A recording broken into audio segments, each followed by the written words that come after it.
Wellman TV. Ricardo Willis. Kabanata 621 Nanghihingi ng limos. Sa ilalim ng prideful pick, maraming tao ang nagtipon na.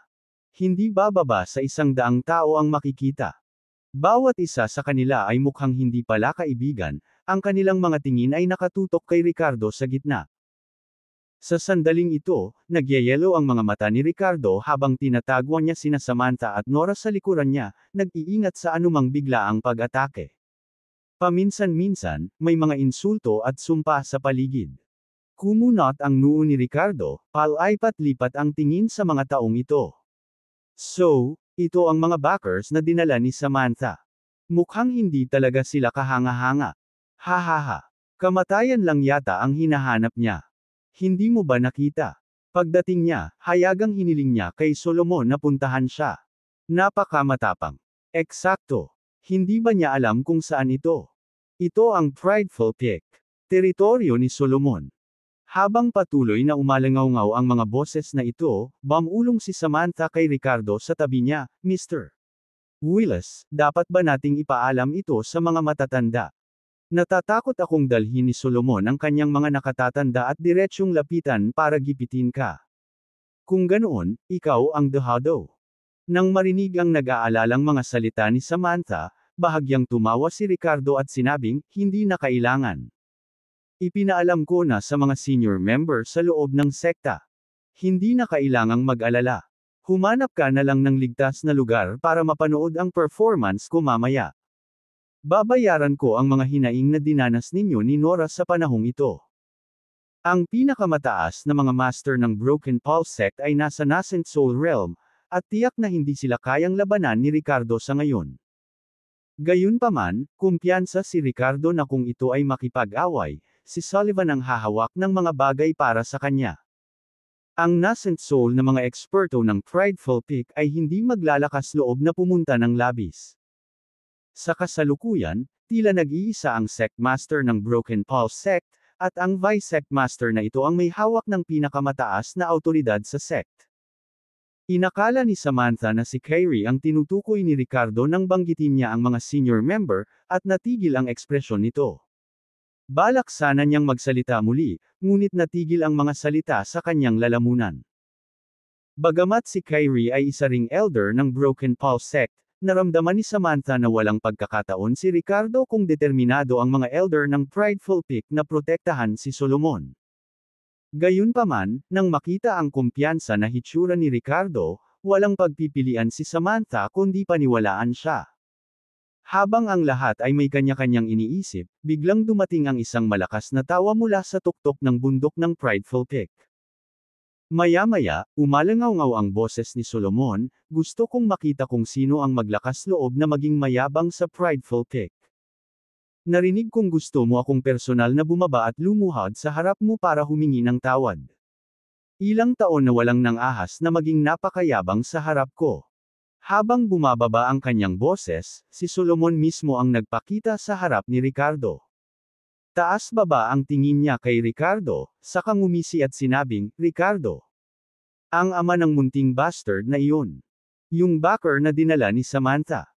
Alam mo ba ang mga kahihinatnan ng pagdudulot ng gulo sa prideful pick? At least, babaliin ko ang mga paa mo. At worst, patalsikan kita sa sekta. Sa tingin mo kaya mo ba ang gastos? Pagkatapos magsalita ni Solomon, isang mabangis na ekspresyon ang tumakip sa kanyang mukha. Hehe. Isang malamig na tawa ang pinakawalan ni Ricardo at mahinahong sumagot kay Solomon, sa tingin ko ay hindi ko na kailangang pasanin ang mga gastos na iyon. Gayunpaman, may ilang mga gastos na kailangan mong pasanin. Hahaha. Ang muling sinabi ni Ricardo ay naging dahilan ng pagtawa ni Solomon. Habang nanunuya si Solomon, nakisabay sa pagtawa ang mga tao sa paligid niya. Wala ni isa sa kanila ang nagseryoso kay Ricardo. Ang eksenang ito ay nagpagalit kay Samantha na nakatayo sa malapit. Malungkot ang mukha ni Ricardo, at isang malamig na aura ang lumabas sa kanyang katawan. Gusto ko talagang malaman kung hanggang kailan ka mapapatawa. Nakumpleto ni Ricardo ang kanyang pangungusap, at biglang sumabog ang kanyang buong aura. Isang golden core stage na aura ang bumungad sa mga tao sa paligid niya, na nagdulot ng agarang pagbabago sa kanilang mga ekspresyon. Bukod kay Samantha at ilang iba pa tulad ni Solomon, walang nakakaalam na si Ricardo ay talagang isang cultivator sa golden core stage. Ilang sandali, kumalat ang mga bulungan sa karamihan, at hindi nagtagal ay sabay-sabay silang umatras. Napuno ng pagtataka ang eksena. Inihanda ni Solomon ito. Isang malakas na aura ang lumabas sa kanyang katawan, at isang mapanuksong ngiti ang nananatili sa kanyang mga labi. Hehe, Ricardo. Paano kung nasa Golden Core stage ka na? Ang Prideful Peak ay hindi isang lugar kung saan maaari kang kumilos ng walang ingat. Nasa huling yugto na ako ng Golden Core. Sa iyong lakas, hindi ka karapat-dapat na isaalang-alang sa harap ko. Naniniwala si Solomon na mayroon siyang 2 antas na kalamangan sa Ricardo sa mga tuntunin ng paglilinang at hindi siya sineseryoso. Nang makita ang ugali ni Solomon, malamig na sumangot si Ricardo at akmang kikilos. Boom! Bilang mga magsasaka ng Golden Core, parehong nagtataglay ng matinding lakas sina Ricardo at Solomon. Gayunpaman, pagkatapos kumilos ni Ricardo, agad na nagbago ang ekspresyon ni Solomon. Itinaas niya ang palad para salubungin ang paparating na kamao ni Ricardo. Ngunit sa susunod na sandali, na sinamahan ng isang nakakatakot na natitirang alon, ang katawan ni Solomon ay pinalipad pabalik. Ang suntok ni Ricardo ay nagparamdam sa kanya ng sobrang lakas at talas. Sa kabutihang palad, si Solomon ay may malaking lakas sa kanyang sarili, kasama ang proteksyon ng kanyang mahiwagang kayamanan, kaya hindi siya nagdusa ng anumang malubhang pinsala. Habang si Ricardo ay naghahanda na muli sa pag-atake, isang boses na puno ng galit at lamig ang biglang umalangaw, "How dare you touch my son? Ricardo, ang lakas ng loob mo." Nang bumagsak ang boses, sumunod ang isang surge of true energy, na agad na naibsan ang pressure kay Solomon. Napuno ng kagalakan ang kanyang mukha. Dumating na ang kanyang ama. Tatay. Lumingon si Solomon, ang kanyang mga mata ay puno ng kalugod-lugod na tuwa habang siya ay sumigaw patungo sa figurang sumugod sa kanyang likuran. Sa sandaling ito, 3 o 4 na figure ang lumalapit mula sa malayo, kasama ang isang nasa katanghaliang gulang na lalaki na nagpapalabas ng nakakagigil na aura sa harapan. Ang nasa katanghaliang gulang na lalaki ay pinalamutian ng iba't ibang mga kayamanan ng mahika, nagpapalabas ng mga nagniningning na ilaw, na nagbibigay ng labis na hitsura. Pagdating, sinuri muna ng lalaki si Solomon at, nang walang nakitang pinsala, bahagyang lumuwag ang kanyang ekspresyon. Sa sumunod na segundo, humakbang siya at malamig na hinarap si Ricardo. "Ricardo. Hindi ibig sabihin na inimbitahan ka ng Broken Pulse sect na sumali ay maaari kang kumilos ng mayabang at baliwalain ang lahat. Hayaan mong sabihin ko sa iyo, kapag dumating ka sa Broken Pulse sect, dapat mong sundin ang mga patakaran nito. Hindi ito ang secular na mundo kung saan maaari mong gawin ang anumang gusto mo." Nang bumagsak ang boses ng nasa katanghaliang gulang, humakbang pasulong ang 3 o 4 na individual, ipinapalabas ang kanilang mapang epong mga aura kay Ricardo. Lahat silang 3 ay mga eksperto sa tuktok ng Prideful Peak, bawat isa ay nagtataglay ng hindi bababa sa mid-nascent soul stage cultivation. Para kay Briggs, ang master ng Prideful Peak, ang kanyang lakas ay umabot na sa huling yugto ng nascent soul. Nang makita ang mga bagong dating, isang malamig na liwanag ang sumilay sa mga mata ni Ricardo, ngunit agad niyang pinigilan ang kanyang aura. "Mayor Master, binubuli ng anak mo ang anak ko. Anuman ang mga pangyayari, dapat kang magbigay ng paliwanag para dito." Habang umaalingaw ang nagyayelong boses ni Ricardo, si Briggs sa kabilang banda ay tila naghanda na ng tugon at munition. Mabilis siyang naglabas ng ilang mga espiritong bato mula sa kanyang katawan at inihagis ito kay Ricardo, na nagsasalita ng walang pakialam, "Ang 10 batong espiritong ito ay aking kabayaran sa iyo. Ang mga espiritong bato ay kakaunti sa labas ng mundo, at ang bawat isa ay lubhang mahalaga. Ang kabayarang ito ay hindi hamak." Kabanata 622 Hindi pagpapagana ng face-to-face. Nang bumagsak ang boses ni Briggs, direktang lumipad ang mga Spirit Stone patungo sa mukha ni Ricardo. Gayunpaman, hindi man lang nag-abalang tingnan ni Ricardo ang mga Spirit Stone na ito. Bagamat hindi pa nakita ni Ricardo ang mga espiritong batong ito sa labas, hindi niya itinuring itong mga mahalagang kayamanan. Hindi rin niya akalain na maglalabas talaga si Briggs ng anumang tunay na kayamanan para mabayaran siya. Sure enough, habang nanatiling tahimik si Ricardo, biglang nagsalita si Samantha mula sa likuran niya, puno ng galit ang boses nito. Mr. Willis, bagamat ang mga Spirit Stone ay magandang cultivation resources, hindi ito mga bihirang bagay. Tumango si Ricardo at malamig na tumingin kay Briggs. Hey, Mayor Master, sinusubukan mo ba akong paalisan ng charity? Kahit nakakapasok ko lang sa sekta at hindi ko naiintindihan ang maraming bagay, hindi ako tanga. Kung walang sinseridad, mukhang kailangan nating lutisin ito sa ibang paraan. Pagkatapos magsalita, ikanaway ni Ricardo ang kanyang kamay, ipinadala ang mga espiritong bato pabalik kay Briggs. Nang makita ang walang pakialam na ugali ni Ricardo, naningkit ang mga mata ni Briggs, at napangisi siya. Ricardo, ang harsh ng mga salita mo, pero sa paningin namin, pulubi ka lang. Kung ipapakita ko sa iyo ang paggalang, dapat mong tanggapin ito at samantalahin ang sitwasyon. Ang mga salita ni Briggs ay malayo sa magalang, puno ng panunuya. Sa kanyang pananaw, si Ricardo ay isa lamang grassroots cultivator mula sa secular na mundo ng walang anumang pundasyon. Ang 10 espiritong batong ito ay kabayaran ko sa iyo. Tatanggapin mo ba o hindi?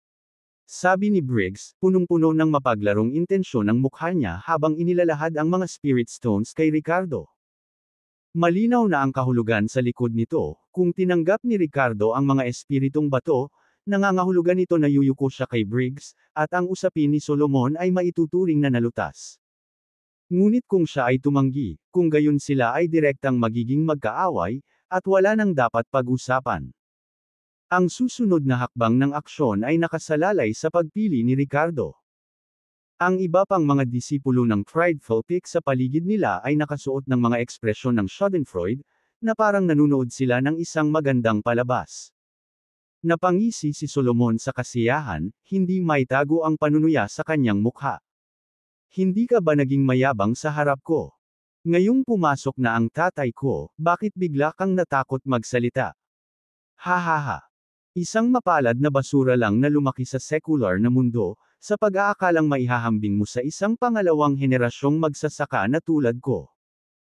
Habang si Solomon ay nagpapakasaya sa kanyang kayabangan, si Ricardo ay tumingin sa mga espiritong bato sa kanyang harapan at biglang ngumisi. Mahinahon siyang nagsalita, Mayor Master, sa palagay ko ay hindi mo naiintindihan ang isang bagay. Ibig sabihin, ako, si Ricardo, hindi kumakain ng matapang na pagkain. Kung si Solomon ay nagpakita ng kabab ang loob mula pa sa simula, marahil ay iniligtas ko siya bilang paggalang sa iyo. Ngunit dahil pinili ninyong lahat ang ganitong saloobin, kung gayon, hindi na kailangang pag-usapan. Habang bumababa ang kanyang boses, bago pa makapag-react si Briggs, biglang nawala si Ricardo sa kanyang orihinal na posisyon sa mga nalilitong tingin ng lahat. Sa sumunod na sandali, lumitaw si Ricardo sa tabi ni Solomon. Sa isang kislap ng malamig na liwanag sa kanyang mga mata, marahas niyang sinuntok ang dibdib ni Solomon. Splurg! Isang subo ng matengkad na pulang dugo ang agad na tumalsik mula sa bibig ni Solomon. Namutla ang kanyang mukha, at agad na nalanta ang kanyang ekspresyon. Ricardo, naghahanap ka ng kamatayan. Nang makita ang eksenang ito, hindi napigilan ni Briggs na mapasigaw sa pagkamangha. Hindi niya inaasahan na talagang maglalakas loob na gumawa ng hakbang si Ricardo. Saglit na natigilan siya. At kailangang sabihin, ang bilis ni Ricardo ay napakabilis. Ngumisi si Ricardo at muling hamampas, sumipa patungo sa mga binti ni Solomon ng buong lakas. Basag! Agad na umalangaw-ngaw ang tunog ng mga buto, at ang mga binti ni Solomon ay direktang sinipa ni Ricardo. Sa sumunod na segundo, si Solomon, sa isang kahabag-habag na kalagayan, ay lumuhad sa harap ni Ricardo. Kahit na sila ay pareho sa Golden Core Realm, si Solomon ay nasa huling yugto, ngunit siya ay nagpakita ng ganap na walang pagtatanggol sa harap ng Ricardo. Dapat sabihin na ang mga disipulo mula sa mga sinaunang sekta na tulad nito ay madalas na tila, sobra sa timbang, sa mga tuntunin ng kanilang antas ng paglilinang. Lubos silang umasa sa naipon na mapagkukunan ng paglilinang at walang anumang tunay na karanasan sa pakikipaglaban. Ang pang-aapi sa mahihina ay maaaring posible para sa kanila, ngunit kapag nakatagpo sila ng isang tulad ni Ricardo, na dumaan sa maraming labanan at walang awa, agad silang naging masunurin tulad ng mga tupa. Sa sandaling ito, hinawakan ni Ricardo ang ulo ni Solomon at pilit itong idiniin, dahilan para bumagsak si Solomon sa lupa. Sabi ko lumuhad ka kaya dapat lumuhad ka. Hayes! Sa lakas ng pagkilos ni Ricardo, biglang natahimik ang paligid. Lahat ay nanlaki ang kanilang mga mata, puno ng gulat, habang pinapanood ang eksenang ito. Walang nang ahas na maniwala na ito ay totoo. Binali talaga ni Ricardo ang mga binti ng anak ni Briggs sa harapan niya. Pinaluhod niya ang kanyang anak ng diretsyo sa kanyang harapan. Ito ay hindi na lamang paghampas sa mukha ni Briggs. Ito ay isang lantarang kahihiyan. His. Napuno ng hininga ang hangin, ngunit walang nang ahas na magsalita sa sandaling ito. Lahat ay maingat na tumingin kay Briggs. Nang makita ni Briggs ang eksenang ito, siya ay parehong namangha. Tapos namula ang mukha niya sa galit, umabot sa rurok. Ricardo. Isang galit na galit ang umungol mula sa prideful peak, na tumagos sa kalangitan. Sa tingin mo ba hindi ako maglalakas loob na hawakan ka? Nang bumagsak ang boses ni Briggs, isang napakalakas na aura ang lumabas sa kanyang katawan. Kaagad pagkatapos, dumampi ang palad ni Briggs kay Ricardo. Ang galit ng isang nascent soul expert ay nagdulot ng mapang-ipong puwersa na hindi kayang labanan ng mga disipulong ito. Agad na nagkagulo ang mga tao, nagkalat sa lahat ng direksyon. Naramdaman ni Samantha na hindi pabor sa kanya ang sitwasyon, dinala na niya si Nora sa isang ligtas na lugar. Alam niya na ang kanyang tungkulin ay tiyakin ang kaligtasan ni Nora. Sa isang labanan sa antas na ito, wala siyang silbi. Hanggat hindi siya manggugulo kay Ricardo, ayos lang. Ang palad ni Briggs na puno ng galit ay bahagyang naging seryoso ang ekspresyon ni Ricardo. Malamig siyang sumangot at naging malabo, mabilis na umiwas sa pag-atake. Bagamat nalampasan ng lakas ni Briggs si Ricardo, kulang ang kanyang karanasan sa pakikipaglaban. Sa sandaling ito, matapos iwasan ang pag-atake ni Briggs, agad na lumitaw ang kamay ni Ricardo kasama ang Glacial River Dragon Sparrow Blade. Kasabay nito, inactivate niya ang Immortal Technique of Indestructible Earth, naghahanda na makipaglaban sa nascent soul expert na ito sa harap niya. Nag-aalala ito kay Nora, at kahit alam niyang wala siyang laban, lalaban pa rin siya. At alam ni Ricardo na hindi may iwasang may makikialam. Kabanata 623 Pagbangga ng lakas pisikal. Boss! Sa sandaling ito, isang kakaibang pagbabago ang biglang naganap. Naramdaman ng lahat na naruroon ang pag-stagnate ng daloy ng kanilang enerhiya, na parang lumulubog sa dagat, hindi ito kayang pakilusan. Ang sitwasyong ito ay katulad ng unang yugto ng nakaraang pagtatasa ng pasukan. Sa madaling salita, sa loob ng isang tiyak na saklaw, ang kanilang enerhiya ay tinatakan at pinigilan ng hindi kilalang puwersa. Ngayon, maaari lamang silang umasa sa kanilang pisikal na lakas. Dahil sa sitwasyong ito, nagbago ang ekspresyon ng mukha ni Ricardo sa una, ngunit pagkatapos ay naramdaman niya kaagad ang paglakas ng pananabik sa kanyang puso, nagniningning ang kanyang mga mata. May kumilos. Kumilos ang nasa likod niya. Dapat si Sullivan, di ba? Sa sandaling ito, si Briggs at ang dalawa pang eksperto mula sa Prideful Peak sa tabi niya ay nagbago rin ng mga ekspresyon. Bilang nascent soul realm cultivators, bigla nilang naramdaman na parang nahulog sila sa kailaliman ng lupa. Ang kanilang lakas sa paglilinang ay naging walang silbi, at maaari lamang silang umasa sa pisikal na labanan. Nag-iba-iba ang ekspresyon ni Briggs, at walang pag-aalinlangan, mahina niyang sinigawan ang dalawang eksperto sa tabi niya, huwag kang tatayo dyan. Sabay tayong umatake. Ang mga tao sa paligid ay nagsusuot ng mga ekspresyon ng pagkagulat. Walang inaasahan na hindi haharapin ni Briggs si Ricardo ng mag-isa. Ngayon, dinala niya ang dalawa pang eksperto para sumali sa labanan. Ang dalawang eksperto ay nag-alinlangan sandali, pakiramdam na ito ay nasa ilalim ng kanilang katayuan. Gayunpaman, dahil nagsalita na ang Pickmaster, hindi sila ng ahas na sumuway. Bagamat napigilan ng kanilang lakas, tiwala sila na kahit sa pisikal na labanan ay malalampasan nilang tatlo si Ricardo. Pagkatapos ng lahat, habang lumalaki ang kanilang lakas, natural na nakinabang ang kanilang pisikal na katawan mula sa pagpapakain ng enerhiya. Kung mas mataas ang kanilang lakas, mas magiging malakas ang kanilang pisikal na katawan. Gayunpaman, ang hindi nila alam ay ang halimaw na kanilang kinakaharap. Ang pisikal na katawan ni Ricardo ay hindi lamang nakinabang mula sa pagpapakain ng dragon energy ngunit nagising din ang kapangyarihan ng makapal na lupa at dumaan sa temperang ng kulog. Boom! Boom! Boom! Sunod-sunod na umalangaw ang mga tunog ng pisikal na banggaan, tulad ng napipigang kulog. Nakipaglaban si Ricardo kay Briggs at ang dalawa pa sa isang labanan, isa laban sa tatlo.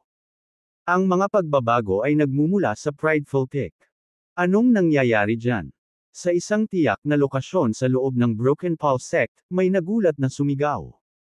Mahiwagang ngumiti si Sullivan at casual na tumugon, nagpunta si Ricardo para manggulo sa Prideful Peak. Sa palagay ko ay tumaas na ang mga bagay ngayon. Na-activate ko na ang ceiling array sa Prideful Peak. Nakasalalay sa kanya kung maibabalik ni Ricardo ang kanyang posisyon. Ano? Nang marinig ang mga salita ni Sullivan, ang lahat sa paligid ay nagkatinginan sa isa't isa na nalilito. Sa kabilang banda, ngumiti ng makahulugan si Kyrie na tila malaki ang tiwala kay Ricardo. Tara at tingnan natin. Hindi nagtagal, dala ng kuryusidad, mabilis na sumugod ang grupo ng mga tao patungo sa Prideful Peak. Ang mga kaguluhan ay patuloy na nagmula sa Prideful Peak. Sa pag-aaway nilang apat, nabasag na ang lupa sa ilalim ng kanilang mga paa. Napakagulo ng paligid. Kahit nasa isang purong pisikal na labanan, si Ricardo, sa kabila ng pag-alis ng Glacial River Dragon Sparrow Blade, ay hindi nagpakita ng takot na harapin ang mga pag-atake ng tatlong individual. Sa kabaligtaran, siya ay naging mas matapang habang ang labanan ay sumulong, na pinipigilan si Briggs at ang iba pa. Damn it! Bakit ba abnormal ang pisikal na katawan ng batang ito? Sa sandaling ito, patuloy na umuungal si Briggs. Nang makitang hindi nila kayang talunin ng tatlo si Ricardo kahit sabay silang umatake, nilamon siya ng kawalan ng kapangyarihan at galit. Lalong tumindi ang apoy ng galit sa kanyang mga mata. Ricardo, ngayon, papatayin kita. Naglakas loob ka bang saktan ang anak ko? Hindi pa tapos ang usapin natin. Hehe. Nakikinig sa hindi gustong mga salita ni Briggs, gumanti si Ricardo habang nginisyon siya, Mayor Master, kung may lakas ka, huwag mag-atubiling ipakita ito. Kung wala kang lakas, ipinapayo ko sa iyo na itikom mo ang iyong bibig. Nagmumukha kang katawa-tawa. Boom! Boom! Boom! Habang nagsasalita, naglunsad si Ricardo ng isa pang serye ng mga pag-atake, na nagpilit kay Briggs na patuloy na umatras. Punit-punit na ang katawan ni Briggs, at napakagulo ng itsura niya. Kung ikukumpara, si Ricardo ay nagpakitang kalmado, na humaharap sa tatlong kalaban na mag-isa. Ang katotohanan na ang tatlong nascent soul stage elders ay hindi kayang talunin si Ricardo, kahit na ang kanyang panloob na lakas ay pinigilan, ay tiyak na mayayanig ang buong sekta kung ang balita ay lumabas. Nang makitang hindi niya kayang talunin si Ricardo pagkatapos ng mahabang panahon, isang mapanganib na kislap ang sumilay sa mga mata ni Briggs. Nang makita ang lalong mayabang na anyo ni Ricardo, tila nagkaroon siya ng tiyak na determinasyon. Ikinumpas niya ang kanyang kamay, at isang batong plataporma ang lumitaw sa kanyang kamay. Gumamit talaga siya ng teknik na parang treasure weapon. Supilan. Galit na sigaw ni Briggs, at ang plataporma ng bato ay bumulusok sa hangin, mabilis na naging kasing laki ng isang gilingang bato, na mabangis na bumagsak patungo sa ulo ni Ricardo. Isang kayamanan. Nang makita ang mapang epong puwersa na bumababa mula sa itaas, likas na gustong umiwas ni Ricardo. Gayunpaman, ang platform ng bato ay tila may ilang uri ng paghihigpit na nagkulong sa mga paggalaw ni Ricardo sa ilalim nito. Nang makita ang sitwasyon ni Ricardo, hindi napigilan ni Briggs na mapamura, "Ricardo, ang gulong na ito ng reincarnation ay isang sinaunang kayamanan. Kahit na ang aking tunay na enerhiya ay selyado, maaari ko pa ring ilabas ang pinakamababang kapangyarihan ng kayamanang ito, na maihahambing sa pag-atake ng isang mid-nascent soul stage expert. Hindi ako naniniwalang kakayanin mo sa pagkakataong ito. Kahit na pinapaboren ka sa loob ng sekta, ano? Sinabi kong papatayin kita, at gagawin ko." Nang bumaba ang boses ni Briggs, nagsimula siyang kumanta ng isang bagay ng mabilis. Boom! Boom! Boom! Ang mga nakakatakot na alon ay nagmula sa Wheel of Reincarnation, at habang dahan-dahan itong umiikot, isang itim na aura ang pumuno sa paligid nito. Bumaba. Malamig na sigaw ni Briggs, at ang Wheel of Reincarnation ay direktang idiniin sa ibabaw ng ulo ni Ricardo. Mr. Willis. Ang nakakatakot na aura ng Wheel of Reincarnation ay naramdaman din ni Samantha, na nakatayo sa malayo. Hindi niya napigil ang sumigaw kay Ricardo, sabay takip sa mata ni Nora. Parang ayaw niyang masaksihan niya ang brutal na eksenang ito. Ang gulong ng reincarnation. Sapat na kaya ang pag-ataking ito para patayin siya? Bulong ni Ricardo sa kanyang puso, sa wakas ay napakita sa kanyang mukha ang pagkaseryoso. Hahaha, Ricardo. Ang lakas ng loob mong saktan si Solomon, patay ka na. Lalong tumindi ang bangis sa mga mata ni Briggs, at umalangaw-ngaw ang kanyang malungkot na boses. Sa sandaling ito, si Sullivan at ang iba pa ay nakarating na sa Prideful Peak. Pagdating pa lang nila, nasaksihan nila ang eksena ng Wheel of Reincarnation na pumipindot kay Ricardo. Damn it! Si Briggs talaga ang nag-deploy ng Wheel of Reincarnation. Ricardo, nandito kami para tulungan ka. Mayor Master, tumigil ka. Anong parusa ang nararapat sa iyo para sa paggamit ng gayong nakamamatay na pamamaraan laban sa kapwa miyembro ng sekta ng walang pahintulot? Agad na umalangaw-ngaw ang sunod-sunod na mahigpit na sigaw. Nagulat din si Briggs, na naghihintay kay Ricardo na matamaan ng Wheel of Reincarnation. Sinulyapan niya si Sullivan at ang iba pa na may pag-aatubili sa kanyang mga mata, at hindi nagtagal ay nagpa siya muli. Bumaba. Nag-iba ang kanyang kilos ng kamay, at ang bilis ng Wheel of Reincarnation ay lalong tumaas. Ang lakas ng loob mo. Nakita ni Kyrie ang eksenang ito at namumula na ang kanyang mga mata. Direkta niyang sinumpa si Briggs. Boom! Boom! Boom! Nagbanggaan ang Ricardo at ang Wheel of Reincarnation, na bumubuo ng isang malakas na natitirang puwersa na patuloy na kumakalat sa paligid.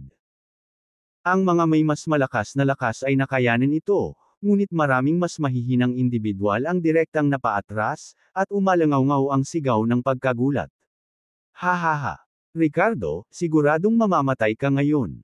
Si Briggs ngayon ay parang baliw, tawanan si Ricardo. Batay sa kanyang pag-unawa sa kapangyarihan ng Wheel of Reincarnation, natapos na si Ricardo sa pagkakataong ito.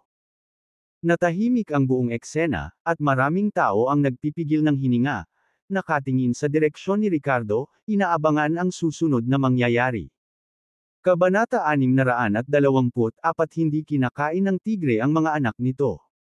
Sa sandaling ito, maging si Sullivan at ang iba pa ay nasa kawalan.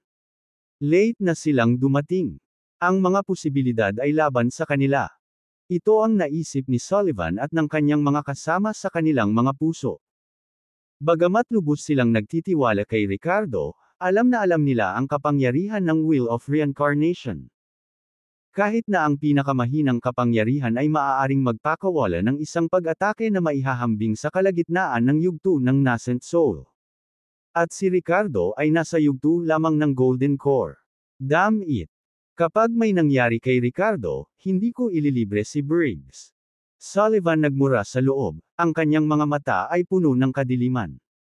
Mabilis na lumipas ang oras, at sa isang kisap mata, nawala ang nakakatakot na tunog ng banggaan. Lumitaw ang figure ni Ricardo sa gitna ng field. Nakatayo pa rin si Ricardo. Namangha ang lahat habang nakatingin kay Ricardo, na nakatayo sa gitna at hindi natitinag ang tindig. Sa sandaling ito, nakataas ang mga kamay ni Ricardo, mahigpit na humaharang sa buong Wheel of Reincarnation sa itaas ng kanyang ulo. Bagamat basang-basa na si Ricardo sa pawis, namumutla ang mukha, at tila nagsusumikap, talagang napigilan niya ito. Sa sandaling ito, kahit si Sullivan ay nabigong mapansin na ang mga mata ni Ricardo ay kumikislap sa parehong yin at yang na liwanag.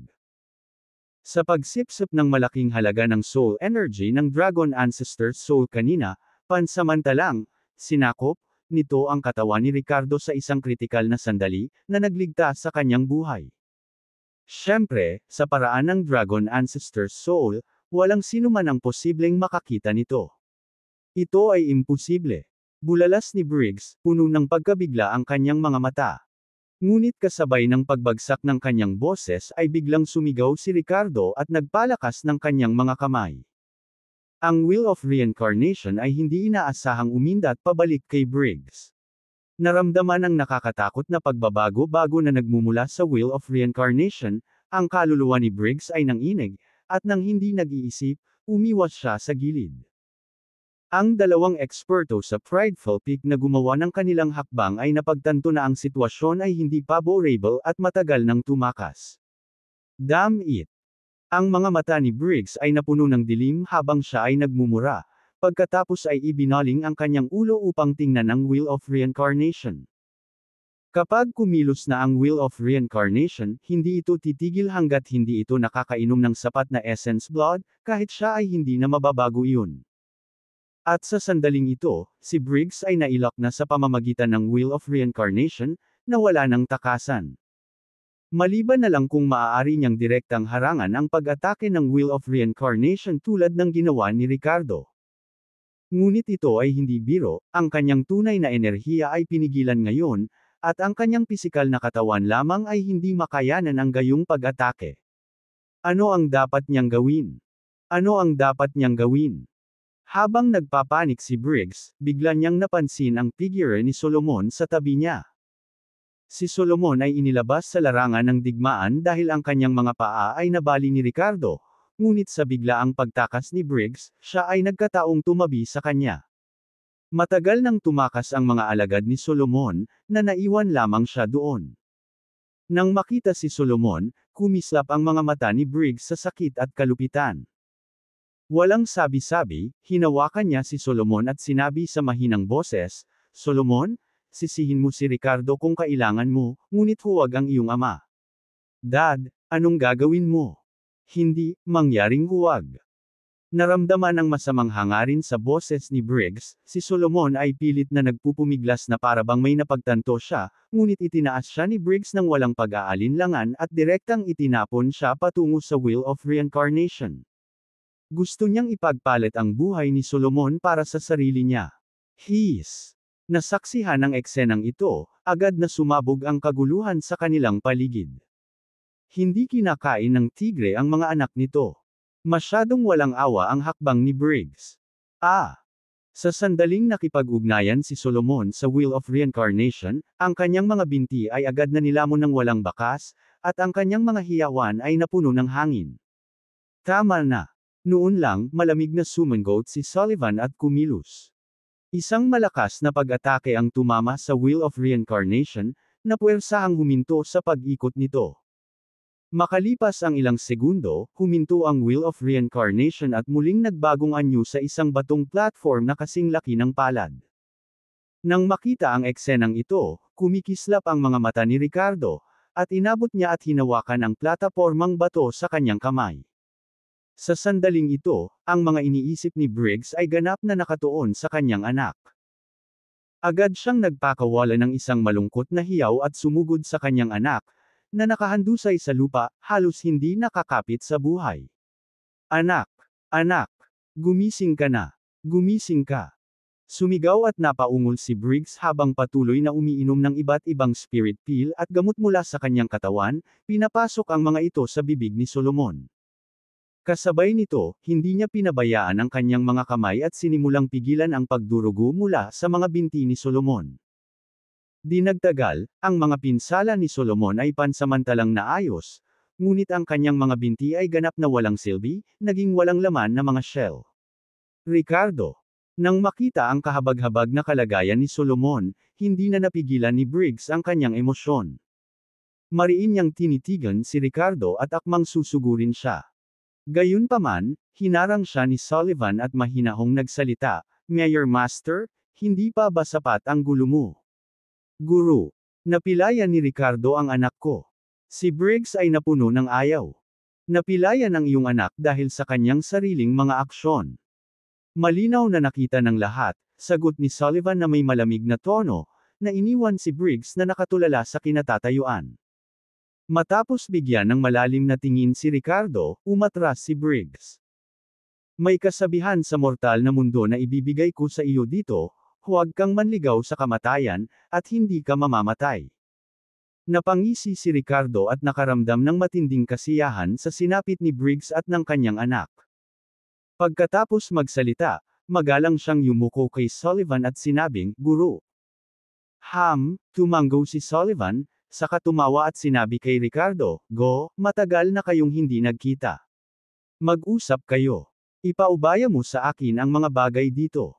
Nang marinig ang sinabi ni Sullivan, nakangiting tumango si Ricardo. Hindi nagtagal, kinuha niya sina Samantha at Nora at bumalik sa Fairy Peak. Ito ay kasiya siya na magkaroon ng mga koneksyon. Laging may maglilinis ng kalat para sa kanya. Kung wala ang suporta ni Sullivan, ang kanyang mga aksyon ngayon ay magiging mahirap para sa Broken Pulse sect na tiisin siya. Humalaklak si Ricardo sa loob-loob. Biglang nagsalita si Samantha sa mahinang boses, "Mr. Willis, ano ang relasyon mo sa Vice Sect Master?" "Oh, ngayon ay tinanggap ako bilang kanyang saradong disipulo," sagot ni Ricardo. Mukhang kapaki-pakinabang ang pagkakakilanlan na ito. Bulalas ni Samantha na nagtataka sa kanyang puso. Pagkatapos ay inilibot niya ang kanyang mga mata kay Ricardo at naisip, ang pagiging closed door na disipulo ng Vice Sect Master ay hindi lamang kapaki-pakinabang, ito ay lubhang kapaki-pakinabang. Sa pagkakaalam ko, 8 disipulo pa lang ang tinanggap ng Vice Sect Master sa buong buhay niya, at pang-siyam si Ricardo. Ang iba pang 8 disipulo ay pawang mga sikat na tao sa mundo ng paglilinang. Sa ganoong background, hindi nakakagulat na si Ricardo ay sobrang kumpiyansa. "Kung ako yun, malamang mas mayabang pa ako." Habang iniisip ito, hindi nagtagal ay nakarating silang dalawa sa Fairy Peak. Pagdating, nakita ni Ricardo si Fiona, natapos nang tanggapin ang kanyang mga gamit. Kabanata 625 Pagiging Stepfather. Nang makita ni Fiona si Ricardo, sumili ang matamis na ngiti sa kanyang mukha. Mabilis na ipinakilala ni Ricardo ang tatlo sa isa't isa at bahagyang ngumiti, "Sige, pag-usapan natin ang mga detalye mamaya kapag nakarating na tayo sa ating tinutuluyan. Fiona, pumunta ka at tingnan mo ang lugar na nakatalaga sa iyo sa sekta." Nang marinig ang mga salita ni Ricardo, tumango ng mariin si Fiona. Hindi nagtagal, tumungo ang grupo sa itinalagang lokasyon ni Fiona. Ang nakatalagang lugar kay Fiona ay katulad ng kay Samantha, isang liblib na patio na may ilang silid at isang field sa labas. Nang makita ang kapaligiran, tumango si Ricardo bilang kasiyahan. Ang Fairy Peak ay palaging may maliit na bilang ng mga alagad, kaya medyo maluwang ang tirahan ng bawat disipulo. Iyon ay isa sa ilang mga pakinabang na mayroon sila. Hindi nagtagal, sa hudyat ni Ricardo, sinimulang ikwento ni Samantha ang mga karanasan ni Nora nitong mga nakaraang araw. Sa paminsan-minsang pagsisigawan ni Nora, napuno ng tawanan at saya ang looban. Samantala, hindi ganoon ka-relax ang atmosphere sa Prideful Peak. Sa ilalim ng pangingibabaw ni Sullivan, ang mga kaganapan ngayon ay pansamantalang natapos pagkatapos maputol ang mga binti ni Solomon. Bagamat labis na hindi nasisiyahan si Briggs sa kinalabasan na ito, ang pangingibabaw at paboritismo ni Sullivan ay nag-iwan kay Briggs na walang mga pagpipilian. Bilang Peak Master, kahit na si Briggs ay itinuturing na isang mataas na ranggo, paano siya makakalaban sa Vice Sect Master? Dahil hindi napigilan ni Briggs ang kanyang galit, pinigilan ito ni Briggs at labis na hinanakit si Ricardo dahil dito. Bagamat maswerte si Solomon na mabuhay, ang kanyang mga binti, na minsang nilamon ng Wheel of Reincarnation, ay hindi na maibabalik. Sa sandaling ito, ang mga mata ni Solomon ay napuno ng kalituhan. Ang kanyang mga binti, mahigpit na nagsasalita, ay isinakripisyo ng kanyang sariling ama upang iligtas ang kanyang sariling buhay. Napuno ng halo-halong emosyon ang puso niya. Solomon. Kasalanan lahat ito ni Ricardo. Panigurado, ipaghihiganti kita sooner or later. Bagamat maaaring hindi maginhawa kung wala ang iyong mga binti, at least nasa iyo pa rin ang iyong buhay. Pansamantala nating isantabi ang mga kaganapan ngayon. Mahaba pa ang daan natin. Si Briggs ay nagngangalit ang kanyang mga ngipin habang kinakausap niya si Solomon. Nakikinig sa mga salita ni Briggs, tiningnan siya ni Solomon na may masalimuot na ekspresyon, tumango, ngunit hindi na muling nagsalita. Alam niyang sinusubukan ni Briggs na sisihin si Ricardo, ngunit sa sitwasyong ito, bukod sa sisihin si Ricardo, sino pa ang masisisi niya? Sa kabilang banda, bakas sa mukha ni Ricardo ang saya. Ang muling pagsasama nila ni Nora ay lubos na nagpasaya sa kanya. Gayunpaman, hindi niya nakalimutan ang layunin ng kanyang pagbisita sa Broken Pulse Sect. Sa isang banda, nangako siya kay Kyrie, at sa kabilang banda, narito siya para harapin ang sinaunang pamilyang Willis. Mula noong insidente sa mga umaatake mula sa sinaunang pamilyang Willis ilang araw na ang nakalipas, na nalutas ng Order Warden, wala ng mga karagdagang aksyon mula sa sinaunang pamilyang Willis. Ngunit alam na alam ni Ricardo na ang kanyang lakas ay malayo pa sa sapat. Habang mas nalaman niya ang tungkol sa mga lihim na ito, mas naiintindihan niya ang kapangyarihan ng mga sinaunang sektang ito. Matapos ang pakikipag-usap kay Samantha, nag-isip sandali si Ricardo at dumiretso sa tirahan ng kuweba ni Sullivan. Si Sullivan ay nanirahan sa Tamrain Peak, ang pinakamataas na rurok ng Broken Pulse Sect. Bago pa man kumatok si Ricardo sa tarangkahan ng bundok ni Sullivan, tahimik itong bumukas, at tumawa si Sullivan, "Pasok ka, Ricardo. Nagkataon na nandito rin ang iyong senior marshal brother at third senior marshal sister. Ipakilala ko kayong lahat ng maayos." Matapos makatapak sa tirahan ng kuweba, nakita ni Ricardo ang isang nakatagong paraiso sa loob. Ito ay isang meticulously crafted maliit na hardin, exuding isang fairy-like aura. Ang espiritual na enerhiya ay tila napakakapal na maaari itong maging mga patak. Ang pagsasanay sa gayong kapaligiran ay walang alinlangan na haantong sa mabilis na pag-unlad. Si Sullivan ay nakaupo sa isang pavilion, nakikipag-chat at nakikipagtawanan sa isang lalaki at isang babae. Nang makita niya si Ricardo, kumaway siya sa kanya at sinabing, "Meet your senior marshal brother and third senior marshal sister." Hehe, so ito ang bagong junior marshal brother. Talagang outstanding. Sa isang malupit na cultivation environment sa labas, naabot mo na ang Golden Core stage sa murang edad. Naalala ko noong k-edad mo ako, malayo ako sa iyo. Leslie, tama ka. Anong masama sa pagiging closed-door disciple kung mapapansin mo ang master? Young junior brother, ako si Caden Cade. Tawagin mo na lang akong Caden. Ito ang iyong pangatlong senior marshal sister, Leslie Bailey.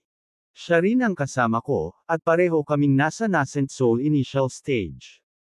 Ipinakilala ni Caden si Ricardo na may matamis na ngiti at palakaibigan.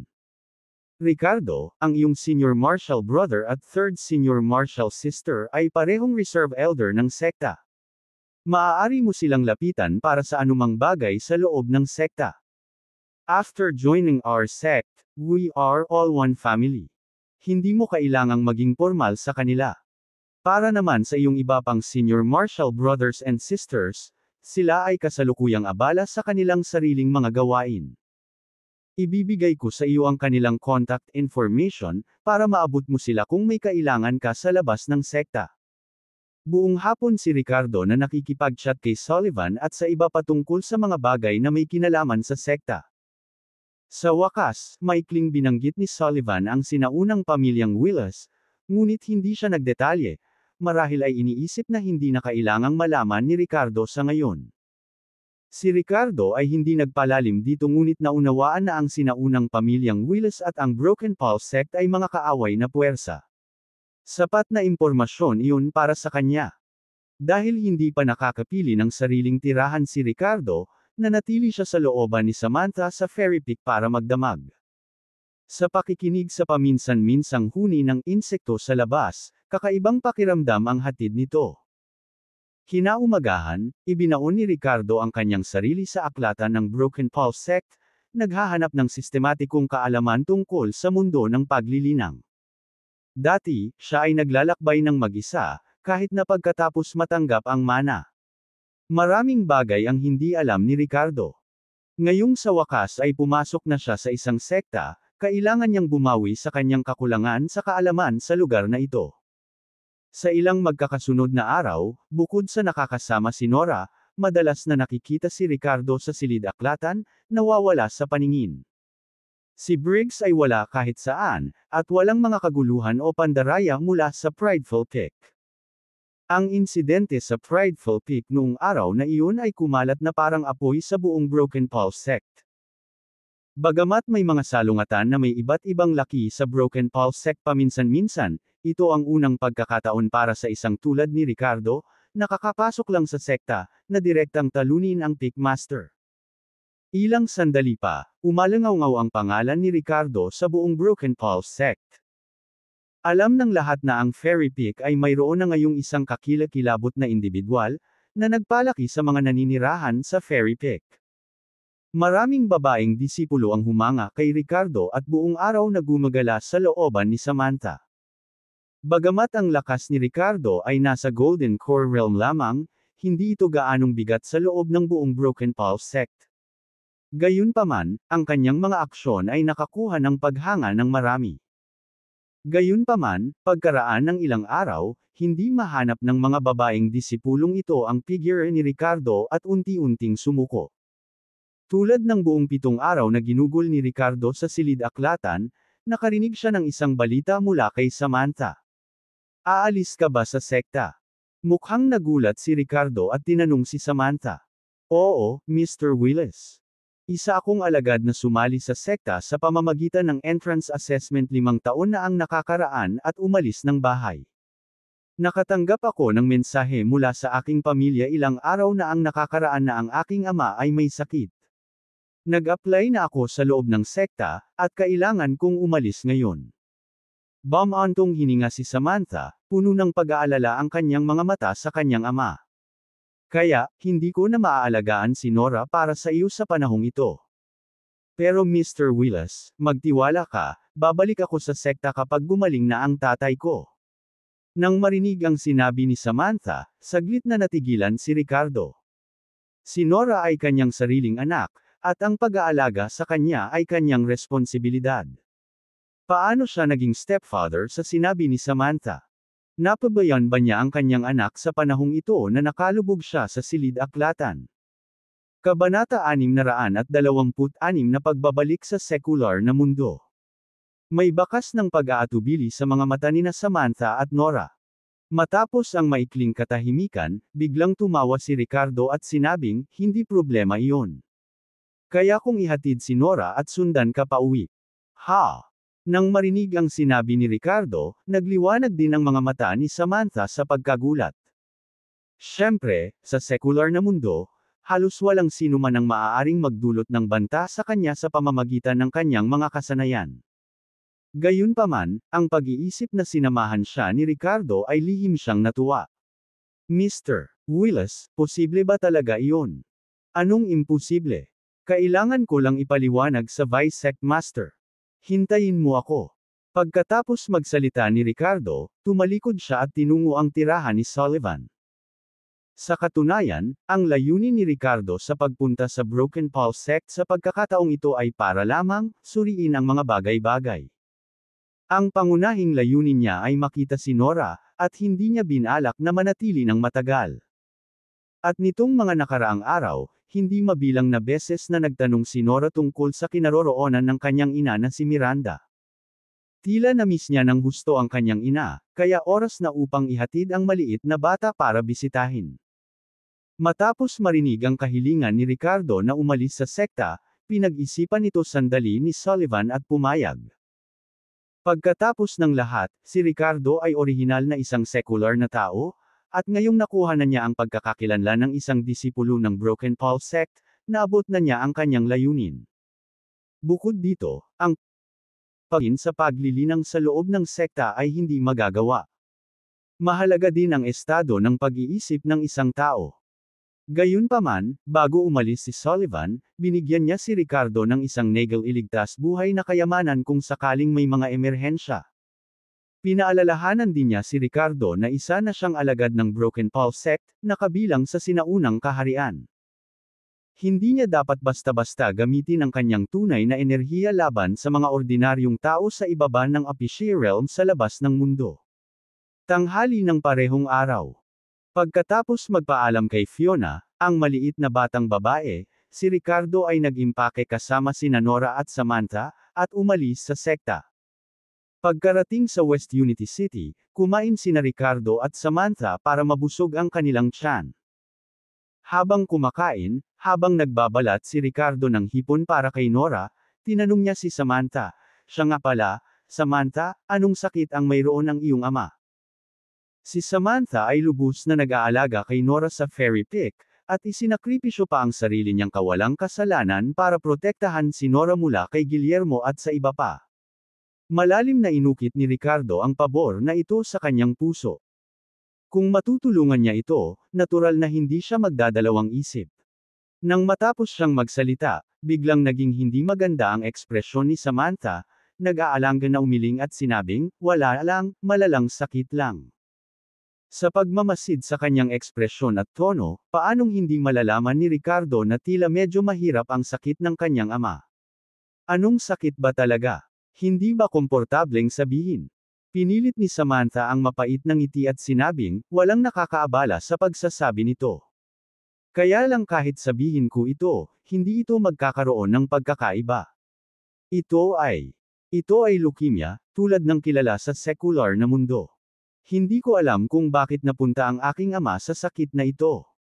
Nang marinig ito, nagbago ang ekspresyon ni Ricardo, at hindi niya maiwasang magtanong, "Leukemia?"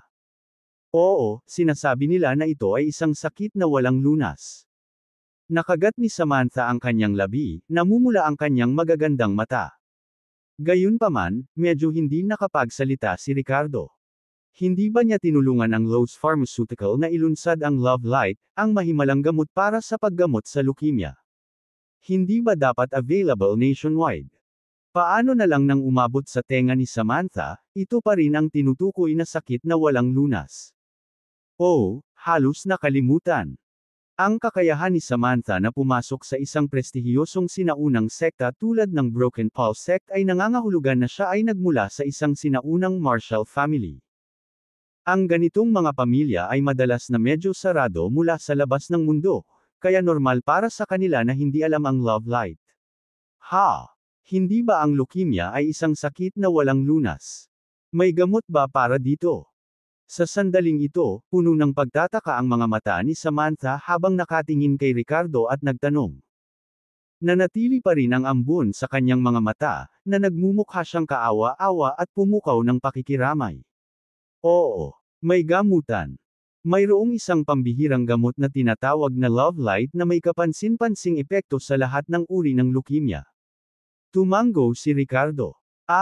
Totoo ba? Niloloko mo ba ako? May nakita ka bang advertisement somewhere? Tanong ni Samantha na may kalahating paniniwala at kalahating pagdududa. Ang kanyang puso ay puno ng pag-asa at pag-asa, ngunit din ng matinding pag-aalinlangan. Kung tutuusin, bago ito, maraming mga manloloko at walang prinsipyong kumpanya ng parmasyutiko na nagsasabing nakagawa sila ng lunas para sa leukemia. Sa huli, sila ay nagdala lamang ng pagkabigo sa hindi mabilang na mga pasyente. Totoo naman.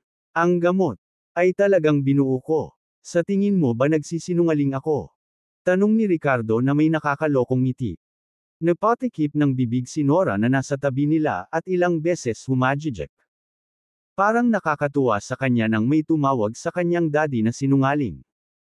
Habang naging malamig ang ekspresyon ni Samantha, naglabas siya ng, Pagkatapos ay isang pamumula ang kumalat sa kanyang magandang mukha, at medyo napahiya siya habang mabilis na umiling. Hindi. Hindi, senyor, hindi yun ang ibig kong sabihin. Naniniwala ako na binuo mo ito. Habang sinasabi ito, ninakawan ni Samantha si Ricardo. Sa kanyang puso, iniisip niya kung paano rin makakasali si Ricardo sa pharmaceutical research. Sa ilang kadahilanan, nang marinig na si Ricardo ang gumawa ng gamot, napuno siya ng kagalakan at pag-asa. Lahat ng pag-aalala at pagdududa niya ay agad na nawala. Bagamat hindi pa sila matagal na magkakilala, si Samantha ay may hindi maipaliwanag na tiwala kay Ricardo. Sige, kunin natin ang gamot mamaya. Siya nga pala, may kaibigan ako sa West Unity na nagkataon na kasali sa wholesale na negosyong parmasyutiko. Diretso tayo sa kanya para kunin ang gamot. Habang nagsasalita si Ricardo, naalala niya ang isang matandang kakilala, si Flynn, ang presidente ng Merton at Genecline Medicine Association, at din ang pinakamalaking distributor ng pharmaceutical sa Merton. Si Fraser ang nagpakilala kay Flynn sa kanya. Noon, nang deain si Miranda nina Victoria at Romeo, na naging sanhi ng pagkawalan ng distributor ng Lowe's Pharmaceutical sa Edoland, na nagresulta sa potensyal na labis ng mga ginawang gamot, si Ricardo ang humiling kay Fraser, Eric, at Kaylan na tulungan siyang makipag-ugnayan sa ilang pangunahing distributor ng pharmaceutical sa buong bansa. Iyon ay kung paano niya nagawang malampasan ang kagyat na sitwasyon at baguhin ang kapalaran ng kumpanya. Ang unang tao na sumugod sa Edoland noong panahong iyon ay si Flynn. Nagkataon namang taga West Unity si Flynn kaya binalak ni Ricardo na kumuha ng love light sa kanya. Pagkatapos ng lahat, sa kasikatan ng mahimalang gamot na ito, hindi magagarantiyahan ni Ricardo na hindi siya matatapos sa pagbili ng mga pekeng produkto. Mas ligtas na direktang kunin ang gamot mula kay Flynn.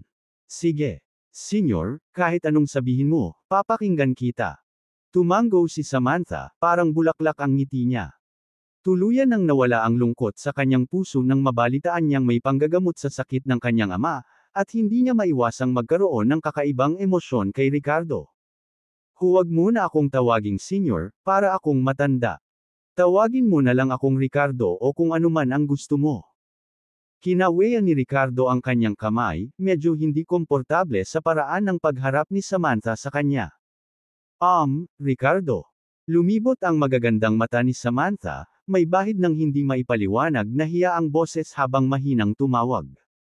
Kabanata 627 Gusto mo bang sumali? Sa hapon ng araw ding iyon, pagkatapos nilang kumain, silang dalawa, kasama ang maliit na si Nora, ay dumating sa harap ng isang gusali sa downtown area ng walang pagkaantala. Sa harapan ng gusali, kitang-kitang nakadisplay ang mga salitang, Marb Lightning Group, na nagbibigay dito ng magandang hitsura. Gayunpaman, nang makarating silang tatlo sa entrance ay hinarang sila ng security guard. Napasulyap ang security guard sa kanilang tatlo at kumunat ang noo, anong gusto nyo? Nagbabarkang lang ng ganyan. Nanatiling kalmado si Ricardo at sinabing, nandito ako para makita ang chairman mo, Flynn.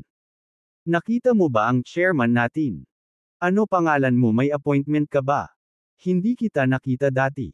Nagpahayag ng pag-aalinlangan ng security guard at walang balak na pasukin sila hanggang sa makumpirma ang pagkakakilanlan ni Ricardo.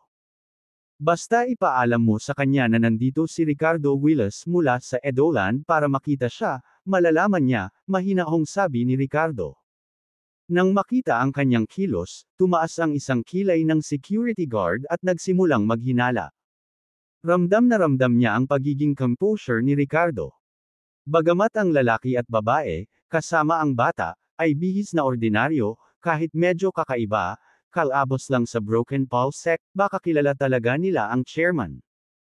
Habang nag-aalanggan ang security guard, may lumabas na figure mula sa loob ng kumpanya. Nang makita ang isang grupo ng mga tao na nagkukumpulan sa pasukan, agad niyang ikinunot ang kanyang noo at malamig na nagtanong, ano ang nangyayari? Mr. Hester, ganito.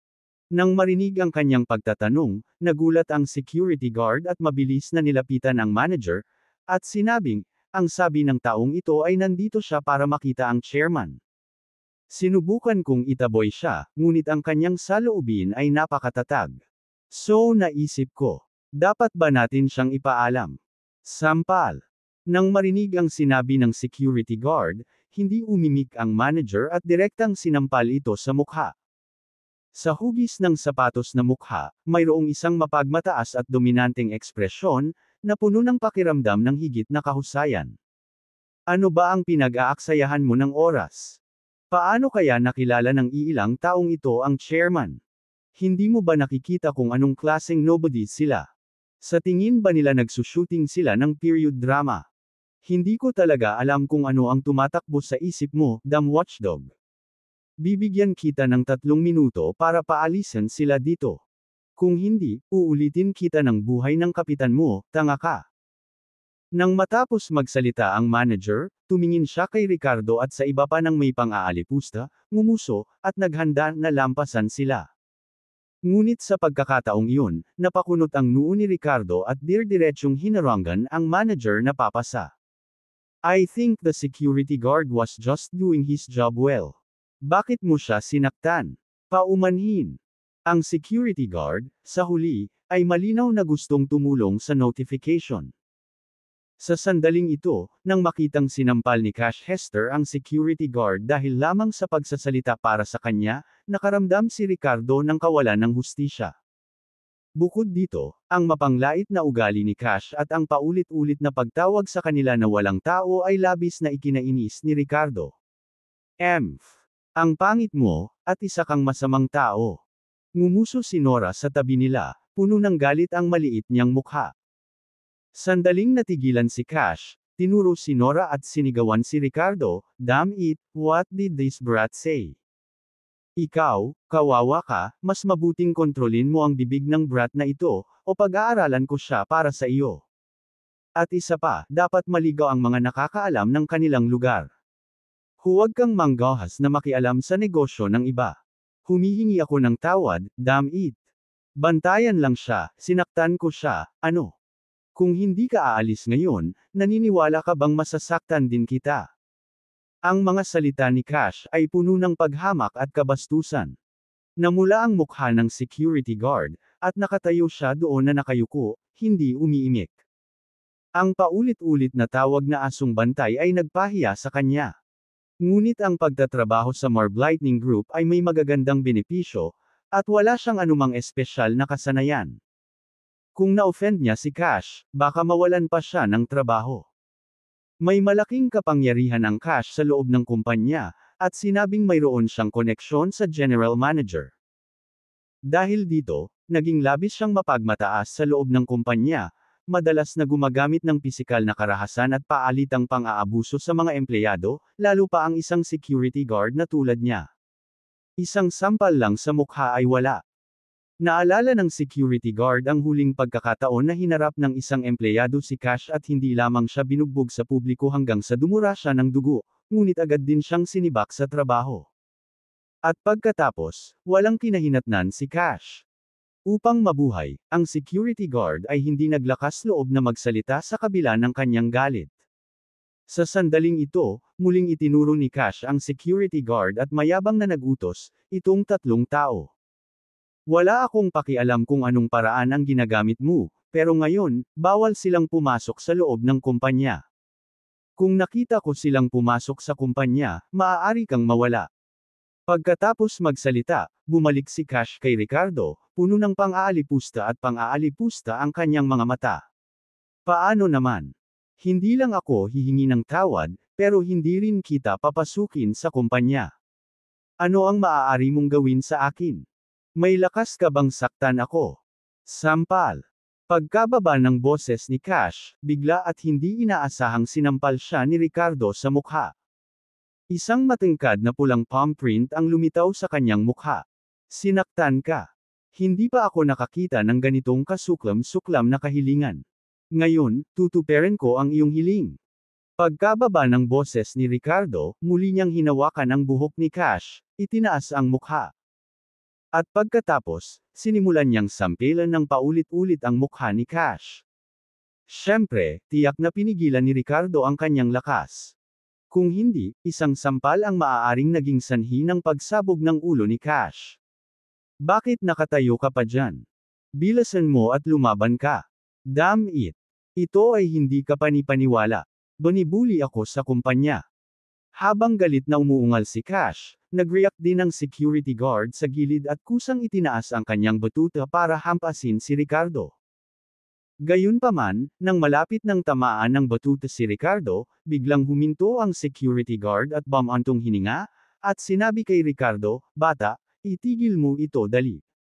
Malaking gulo ang ginawa mo. Natatakot ako na hindi na ako makakatakas sa pagkakataong ito."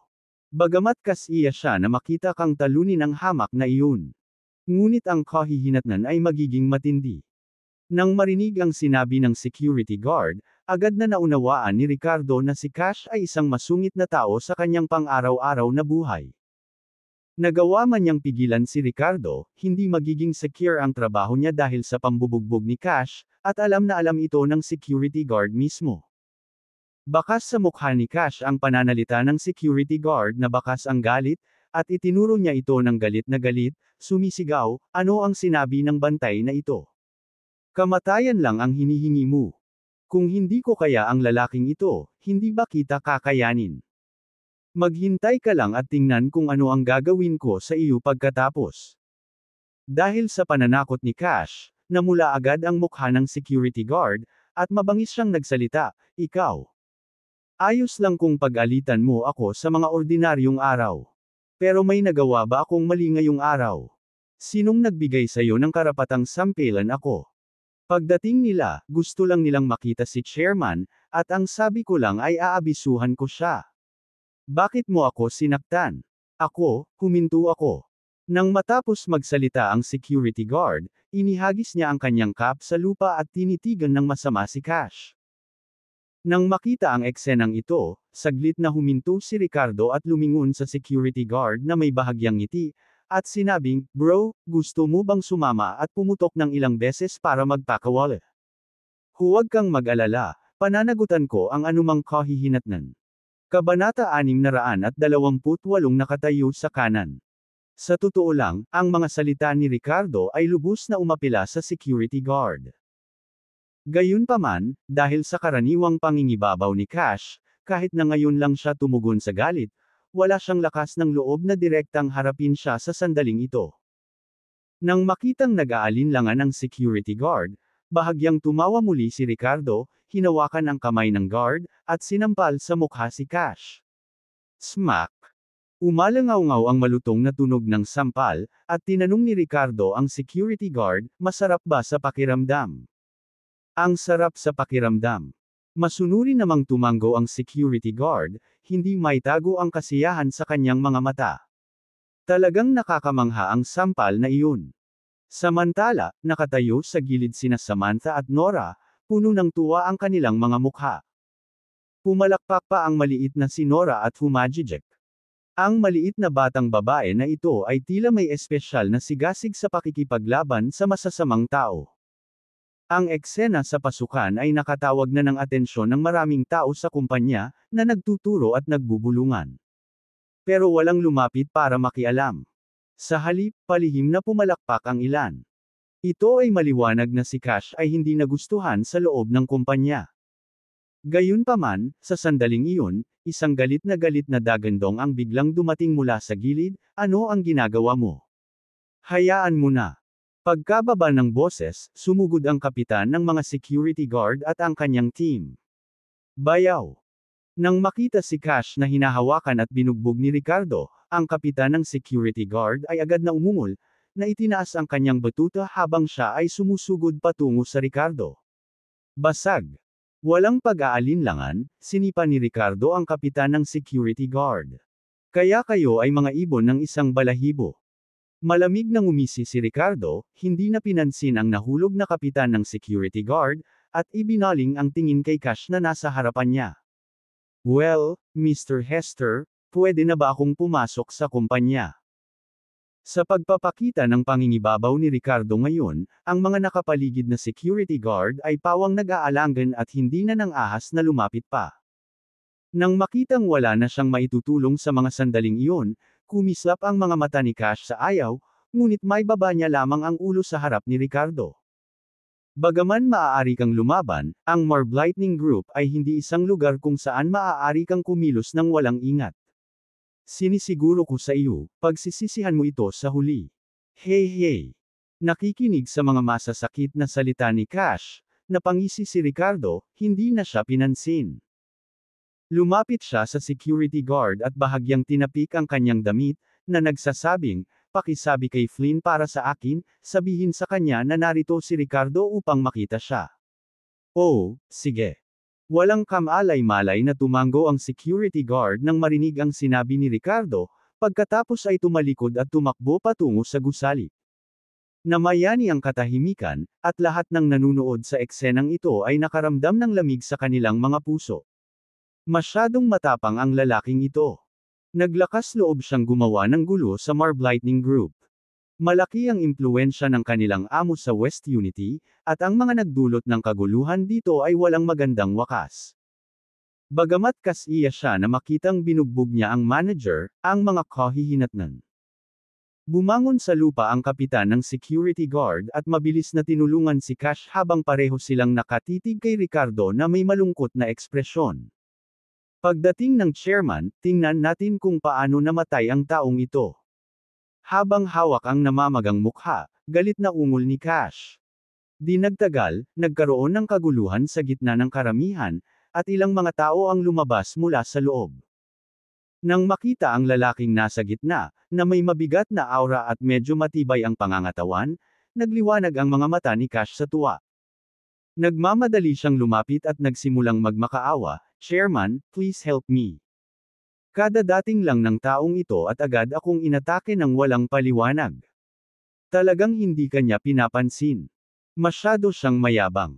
Hindi pinapansin ang labis na mga salita ni Cash, ni hindi man lang siya pinansin ni Flynn. Sinipa niya ito sa isang tabi. "Alam ko kung anong klase kang tao. Isang bagay ang maging mayabang at nangingibabaw sa regular na batayan, ngunit naglakas loob kang pukawin si Mr. Willis. Bulag ka." Pagkatapos magsalita, ibinaling ni Flynn ang tingin kay Ricardo, may ngiti sa labi. Nilapitan niya si Ricardo ng may matinding kagandahang loob. "Mr. Willis, hindi ko inaasahan na pupunta ka sa Merton.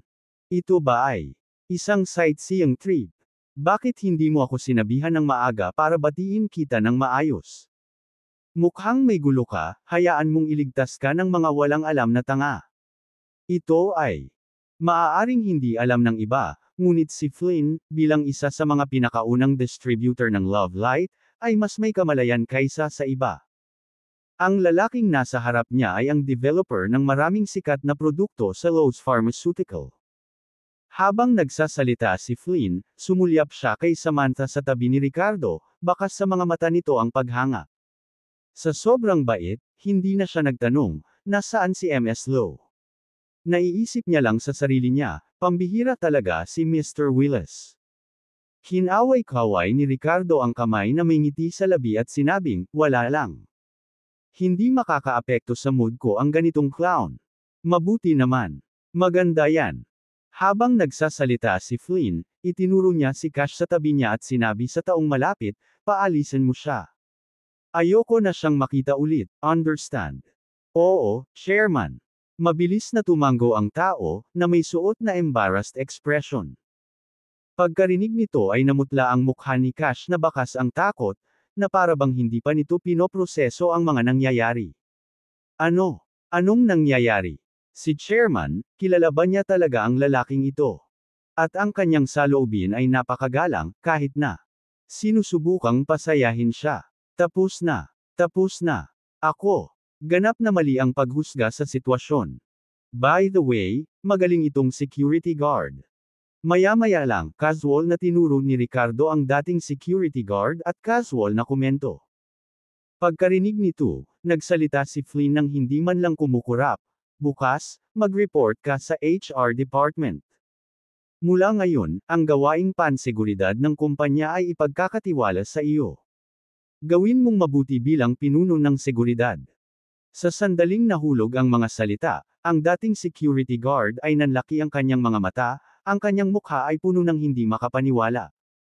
Matapos mapagtanto ang nangyari, tuwang-tuwa siyang sumang-ayon ng paulit-ulit. Pagtingin kay Ricardo, puno ng pasasalamat ang kanyang mga mata. Hindi niya kilala kung sino ang binatang ito, ngunit isa lang ang alam niya, ang taong ito ang kanyang benefactor. Hindi lang niya hinayaang ilabas ang kanyang pagkadismaya, ngunit sa ilang salita, ginawa pa niya itong pinuno ng seguridad sa Marv Lightning Group. Hindi lang siya nakalusot sa pagpindot kay Cash, kundi na-promote din siya. Nakatayo sa kanang bahagi, talagang mahalaga. Kabanata 629 na ginagamit ako. Pagpasok sa opisina ng chairman, si Flynn ang personal na nagtimpla ng tsaa para kina Ricardo at Samantha. Sa sumunod na segundo, tumingin siya kay Nora na may kasiyahang ekspresyon at sinabing, "Oh, dapat anak mo ito, di ba? Ang cute niya talaga. Hahaha. Hindi ako pinalad na magkaroon ng anak na babae. Ang aking asawa ay nagsilang ng 3 walang kabuluhang anak na lalaki ng sabay-sabay." Ngumiti si Ricardo, nakipagpalitan ng kaunting kasiyahan sa kausap, at pagkatapos ay nagsalita, "Naparito ako upang hanapin ka sa pagkakataong ito dahil kailangan ko ang iyong tulong." "Ano ito? Mr. Willis, sabihin mo lang." Sa West Unity, hindi para magmayabang, pero halos wala akong magawa, confident na sabi ni Flynn. Si Flynn ang nangako. "Well, gusto ko ng 2 box ng Love Light capsules, at gusto kong makuha ang mga ito sa iyo. Huwag kang mag-alala, hehe." Diretso sa punto si Ricardo. Nang marinig ito, tumaas ang isang kilay ni Flynn at nakangiting ngumiti, "Akala ko ba importante, ito lang pala. May iba pa ba?" Bahagyang nabigo, tumingin si Flynn kay Ricardo ng buong pananabik, na parang umaasa na talagang tutulungan siya sa ilang problema. "Hindi, yun lang. Umaasa ako sa iyo," umiling si Ricardo at tumawa. Walang gulo. Ngunit, talaga, wala nang iba. Tumingin si Flynn kay Ricardo ng may pag-asa. Bumantong hininga si Ricardo, "Talaga, wala nang iba. Sige, kung may kailangan ka sa akin, magtanong ka lang. Dahil nagawa mo na ang biyahe, dapat kong pahabain ang aking mabuting pakikitungo." "Paano ito?" "I'll host a dinner for you tonight, and I hope you'll honor me by accepting," magiliw na sabi ni Flynn sabay hawak sa braso ni Ricardo. Well, nag-aalangan si Ricardo. Sa totoo lang, hindi siya interesado sa hapunan, ngunit pumunta siya para humingi ng kaunting pabor. Mainit na inanyayahan siya ni Flynn, at hindi magandang tumanggi ngayon. Siyempre, wala namang pakialam si Ricardo.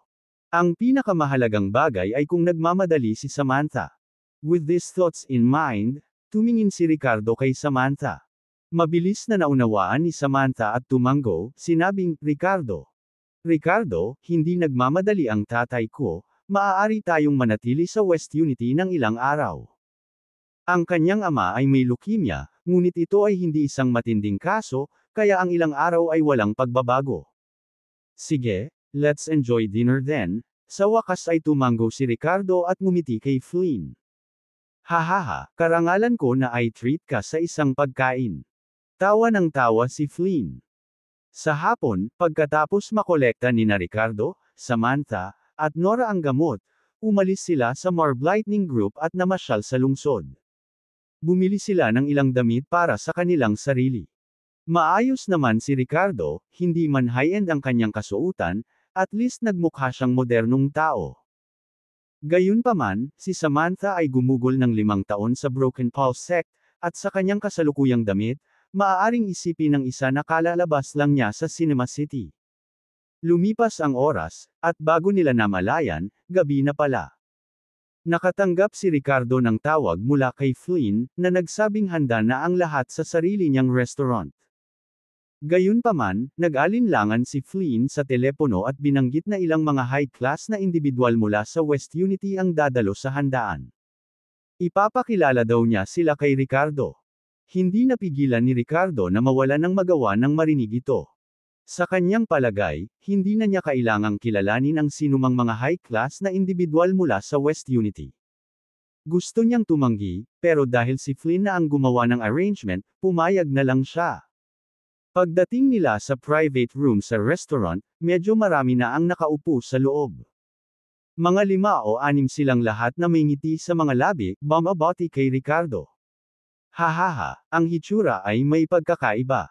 Mr. Willis, iba na ang itsura mo pagkatapos magpalit ng damit. MS. Si Duncan ay kasing ganda ng isang diyosa. Pakilala kita, asawa ko ito. Ito ang 3 kong anak. Ikinagagalak kung makilala ka, Mr. Willis. Habang hamupa ang tawa ni Flynn, isang magandang dalaga na mukhang nasa 30 anyos, kasama ang 3 binata, ay mabilis na bumati kay Ricardo. Kasunod nito, ang lahat ay umupo sa kani-kanilang mga upuan at nakipag-usap sa casual. Umupo si Nora sa tabi ni Ricardo, mukhang masunurin. Medyo harmonious ang atmosphere sa private room. Pagkatapos makipagpalitan ng kasiyahan, si Ricardo, na may bahagyang pagkalito, ay nagtanong kay Flynn, Flynn, nabanggit mo sa telepono na may ibang darating ngayong gabi. Habang tinanong ni Ricardo ang tanong na ito, biglang naging hindi natural ang mga ekspresyon ni Flynn at ng kanyang asawa at mga anak.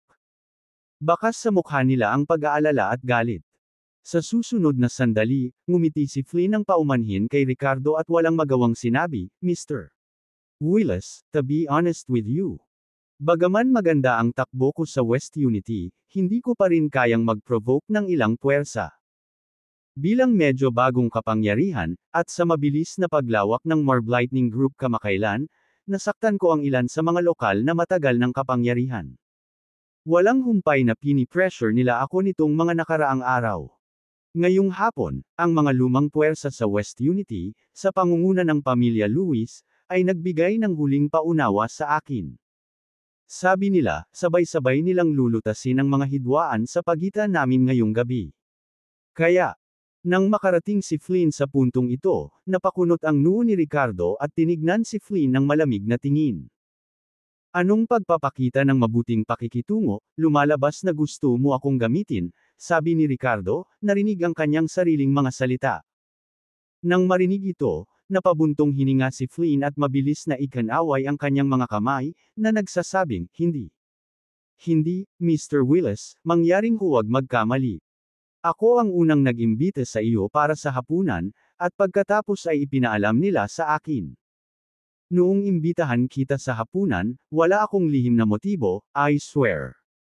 Ngunit ngayon, ang mga lumang puwersa na ito ay nagsasama-sama upang ma-corner ako, at maaaring may posibilidad na gumamit ng matinding mga hakbang ngayong gabi. I'm really at my wit's end. At sa pagkakaalam ko, Mr. Willis, nagtataglay ka ng matinding lakas, kaya, mayroon akong lakas ng loob na humingi ng tulong sa iyo, Mr. Willis. Kung payag ka, ako ay lubos na magpapasalamat. Bukod sa anumang bagay, tungkol sa pakikipagtulungan sa Lowe's Pharmaceutical, babawasan ko pa ang aming bahagi ng 5% puntos. Higit pa rito, bibigyan kita ng 1 beses na bayad na 500 milyon. Nako, 1 bilyon bilang pasasalamat. Paano naman? Nang matapos magsalita si Flynn ay bahagyang lumuwag ang ekspresyon ni Ricardo. Kasabay nito, naisip niya sa kanyang sarili, hindi nakakagulat na si Flynn ay sabik na pasayahin siya ngayong hapon, nag-aalok ng tulong at sinusubukang gumawa ng isang bagay para sa kanya. Marahil, mayroon na siyang naiisip na pabor noon. Gayunpaman, nang marinig ang mga kondisyong iminungkahi ni Flynn, hindi napigilan ni Ricardo na matukso. Ang gantimpala na 1 bilyon, kasama ang konsesyon sa pakikipagtulungan sa Lowe's Pharmaceutical, ay naging sulit para sa kanyang pagkilos. So, anong gusto mong gawin ko? Sabihin mo lang. Saglit na nag-isip si Ricardo at mahinahong nagsalita. Kabanata 630 Joint Pressure. Si Flynn ay hindi isang mahiyain na tao. Nang makitang hindi tutol si Ricardo sa sinabi niya, agad niyang hinampas ang mesa, bakas sa mga mata niya ang tuwa, at sinabing, 6 na pamilya ang darating ngayong gabi. Sila ang pamilyang Lewis, ang pamilyang Neal, ang pamilyang Nunes, ang pamilyang Gray, ang pamilyang Shields, at ang pamilyang Larson. Ang 6 na pamilyang ito ay ang tunay na lumang established na mga pamilya sa West Unity, malalim ang ugat at maimpluwensyang. At parang may martial arts family na sumusuporta sa kanila mula sa likod. Bilang karagdagan sa negosyo ng ahensyang parmasyutiko, ang Marb Lightning Group ay nagpapatakbo din ng iba pang mga industriya. Ang ilan sa kanila ay nananakot sa kanilang mga interes, kaya nagsanib puwersa sila para subukang pilitin akong palabasin. Ngunit hindi pa sila nagtagumpay hanggang ngayon. Pero ngayon, mukhang persigido silang manalo. Naghanda na sila ng mga bagong paraan ng palihim. Kung hindi tayo magkasundo ngayon, malamang na kumilos sila. Sa oras na iyon, marahil kailangan mong kumilos. Matapos marinig ang mga salita ni Flynn, tumawa si Ricardo at sinabing, hindi ko gaanong naiintindihan ang tungkol sa negosyo, ngunit matutulungan kita ang harapin ang ilang pisikal na problema. Ha ha ha. Nang marinig ito, tumawa si Flynn at sinabing, hindi lang ito ilang maliliit na problema. Kung sasabihin mo iyon ay higit pa sa sapat. Ngayon, hahayaan kong makita ng mga taong ito ang kapangyarihan ko. Pagkababa ng boses ni Flynn, biglang may kumatok sa pinto mula sa labas, na sinundan ng boses ng isang waiter, "Sir, Mr. Lewis and the others came." Nang marinig ang mga salita ng waiter, nakipagpalitan ng tingin si Flynn kay Ricardo, at pagkatapos ay napuno ng ngiti ang kanyang mukha nang tumayo siya at naglakad patungo sa pintuan. Nang bumukas ang pinto ng private room, isang malaking grupo ng mga tao ang pumasok mula sa labas. Karamihan sa mga kinatawan mula sa 6 na pamilya ay dumating, at bagamat maluwag ang pribadong silid, tila masikip ito sandali. Mr. Lewis, nandito kami para pag-usapan ang mga bagay ngayon, hindi para makipag-away. Hindi na kailangan ng napakaraming tao na manatili dito, sabi ni Flynn na may bahagyang ngiti sa isang matandang lalaki na nakatayo sa harapan, at saka iminuwestra ang mga halatang bodyguard na nasa tabi niya. Pwede ka munang umalis.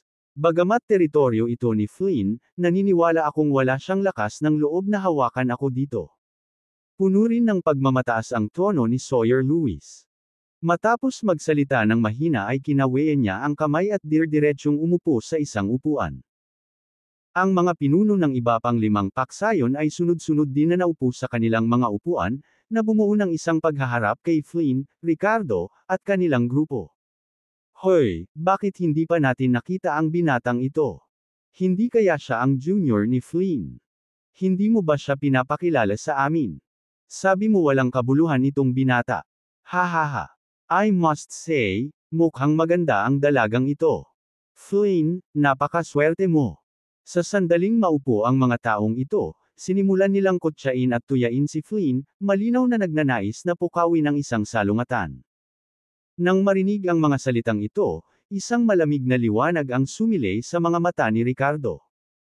Nagsalubong ang kilay ni Samantha, natatakpan ng lamig ang kanyang magandang mukha. Sa mga mata ni Flynn, lumitaw din ang madilim at galit na ekspresyon. Hey, pinapayuhan ko kayong lahat na mag-ingat sa inyong mga salita. Pag-usapan natin ang mga bagay-bagay, huwag magsalita ng walang kaparirikan. Matapos marinig ang mga salita ni Flynn, naningkit ang mga mata ng lahat, at agad na naging tenses. Sige, pumunta lahat dito ngayon para pag-usapan ang mga bagay-bagay. Hindi na kailangang makipagtalo sa mga walang kwentang bagay.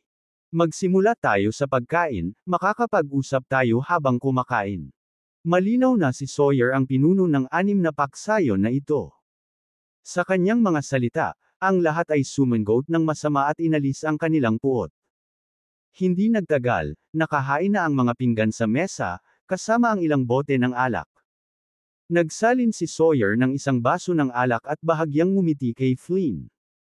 Sabi niya, mula nang pumasok ang Marb Lightning Group sa West Unity, medyo mataas na ang profile mo, nakikialam sa bawat industriya.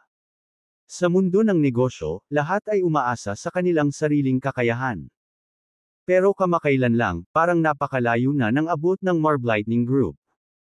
Kaya naisipan ng ilan sa aming magkakapatid na pumunta rito para pag-usapan ang bagay na ito sa iyo. Nang hindi na hinintay na magsalita si Flynn, itinaas ni Sawyer ang kanyang ulo at ininom ang alak sa kanyang kamay. Pagkatapos ay nagsalita siyang muli sa mahinang tono, isipin ang baso ng alak na ito bilang pagpapakita ng paggalang. Hindi ko naaalalahanin ang nakaraan. Flynn, maganda ang ginawa mong pagunlad hanggang sa puntong ito, at wala kaming sasabihin tungkol dito. Ngunit ang industriya ng real estate, iminumungkahi ko na layuan mo ito. Iyon ay isang lugar na palaging pinangangasiwaan ng aking pamilya. Natatakot ako na hindi magiging madali para sa atin na magkasundo kung may mga conflict of interest sa hinaharap. Pagkatapos magsalita ni Sawyer, tumingin siya ng diretso kay Flynn, puno ng hindi maipaliwanag na kahulugan ang mga mata nito. Sa sandaling ito, nilalaro ni Flynn ang baso ng alak sa kanyang kamay, isang mahinang ngiti sa kanyang mga labi, hindi alam ang kanyang mga iniisip. Pagkatapos ng mahabang pagmumuni-muni, bigla siyang tumawa, nagsalin ng isang baso ng alak, at ininom ito sa isang lagok. Ipapakita ko sa iyo ang paggalang. Hindi ako makikialam sa industriya ng real estate. Mayroon ka pa bang ibang hinihingi, Mr. Lewis? Nang makitang umiinom si Flynn ng alak, sumili ang ngiti sa mukha ni Sawyer habang nakasandal siya at naka-cross arms. Parang ipinahihiwatig niya na maayos ang lahat. Kasunod ng kanyang halimbawa, ang mga miyembro ng pamilya Neal na nakaupo sa malapit ay ginaya rin ang kanyang mga aksyon. Para sa entertainment industry, Flynn, mas mabuting lumayo ka rito. Hindi ito gagana. Sa sandaling matapos magsalita ang kinatawan ng pamilya Neal, agad na umiling si Flynn ng walang pag-aalinlangan at sinabing, ang entertainment industry ay palaging isa sa mga industriyang tinututukan ko na suportahan. Kung aalis ako dito, mababawasan ng malaki ang negosyo ng Marv Lightning Group. Hindi ako papayag dyan. Nang marinig ang mga salita ni Flynn, agad na nagdilim ang mukha ng kinatawan ng pamilya Neal. Flynn, huwag mong sabihing hindi ako nagpapakita ng paggalang sa iyo. Dahil lahat tayo ay nagtipon dito ngayon, wala ka nang masasabi. Matagal na tayong nag-ooperate sa West Unity, gaano ka na ba katagal dito?